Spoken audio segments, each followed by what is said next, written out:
ખરેખર તો આખા ભારત વર્ષ માટે બહુ જ મોટી ખોટ છે અને જેટલા ઉમદા ગાયક એટલા જ ઉમદા વ્યક્તિત્વ પંકજભાઈ અને મારા માટે તો હું વાત કરું તો એમણે મને તો ખૂબ સપોર્ટ કર્યો છે અને હું એમનો સાક્ષી છું કે એમણે ઘણા બધા સેવાકીય કાર્યો પણ કરેલા છે. ખજાના નામનો એક ફેસ્ટિવલ દર વર્ષે કરતા હોય છે અને એ ફેસ્ટિવલમાં જે કંઈ પણ પૈસા આવે એ બધું જ કેન્સર પીડિત લોકો માટે એવા અનેક સેવાકીય કાર્યો એમણે કરેલા છે અને એટલા હંબલ વ્યક્તિત્વ અત્યારે મળવા બહુ મુશ્કેલ છે. મારા જેવા કલાકારોને એટલે નવા ઉભરતા કલાકારોને પ્લેટફોર્મ આપવા માટે ખજાના નામનો એક આખો પ્લેટફોર્મ એમણે તૈયાર કર્યો અને બધા જ કલાકારો અનુપ જલોટાજી, રેખા ભારદ્વાજી, તલત અઝીઝજી બધા ભેગા મળી અને એમણે આ એક અભિગમ શરૂ કર્યો કે જે નવા જે કલાકારો આવી રહ્યા છે તો એમને આપણે કેવી રીતે આગળ લાવી શકીએ. તો આવા જે ઉમદા ગાયક તો ખરા જ, સાથે સાથે આવા ઉમદા વ્યક્તિત્વ બિલકુલ ઘણી બધી એવી યાદો છે, કારણ કે હું તો છેલ્લા 15 વર્ષથી એમની સાથે એકદમ નજીકથી જોડાયેલો, એમના પરિવાર સાથે હું જોડાયેલો છું અને મારું જ્યારે પહેલું આલ્બમ મેં તેરી ખુશ્બુ નામનું જ્યારે મેં આલ્બમ લોન્ચ કરવાનું વિચાર્યું ત્યારે ફર્સ્ટ ટાઈમ મા સરસ્વતી લતાજીના આશીર્વાદ લેવા ગયો અને પૂજ્ય મોરારી બાપુજીના હાથે એનું લોન્ચિંગ કરવાનું હતું અને પંકજભાઈને મેં વાત કરી મેં કે આવી રીતે મારું પહેલું આલ્બમ ગઝલનું હું કરી રહ્યો છું. તો એમણે એટલા જ રાજી થઈને મને કીધું કે ના, હું જરૂરથી આ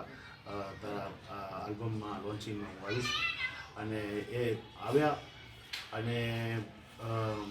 બાપુજીની સાથે એમણે મારું આલ્બમ લોન્ચ કર્યું. એના પછી તો અમે અનેક વખત મેં એમની સાથે સ્ટેજ શેર કર્યા છે અને એમની સાથે ઘણા બધા શોઝમાં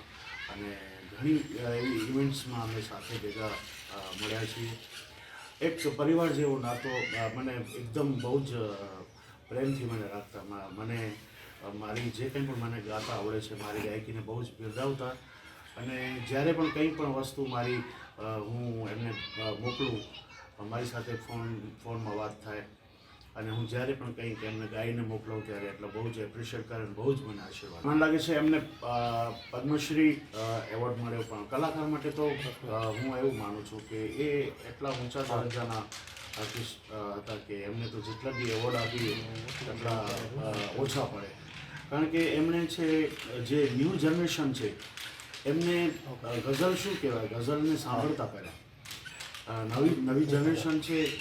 એમને ગઝલની જ્યારે ખબર નહોતી ત્યારે એમણે ગઝલ નવી જનરેશન સુધી પહોંચાડી અને લોકોને, જે યંગસ્ટર્સ લોકોને ગઝલ સાંભળતા કર્યા એમણે અને એમનું બહુ મોટું યોગદાન છે યંગસ્ટર્સને ગઝલ સુધી પહોંચાડવાનું. એમની ઘણી બધી રચનાઓ, એમની ખાસ તો એમની જે ચિઠ્ઠી આઈ હે અહીંયાથી ચિઠ્ઠી આઈ હે, પછી ના કજરી કી દાર, ઘણા બધા પૂરબ ન જઈએ, પશ્ચિમ ન જઈએ, સબક, એમણે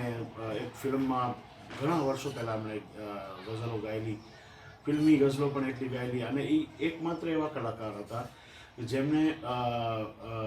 પ્રાઇવેટ આલ્બમોમાં એમનું નામ, પ્રાઇવેટ આલ્બમ થકી લોકો સુધી ગઝલો ખૂબ પહોંચાડી અને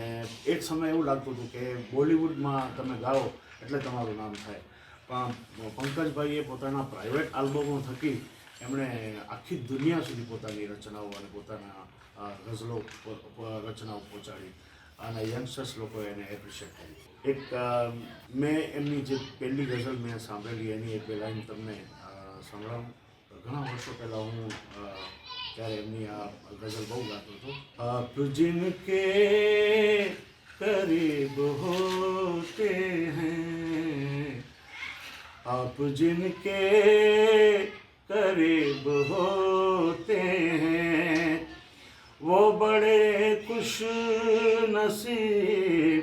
होते हैं, आप जिनके करीब होते हैं.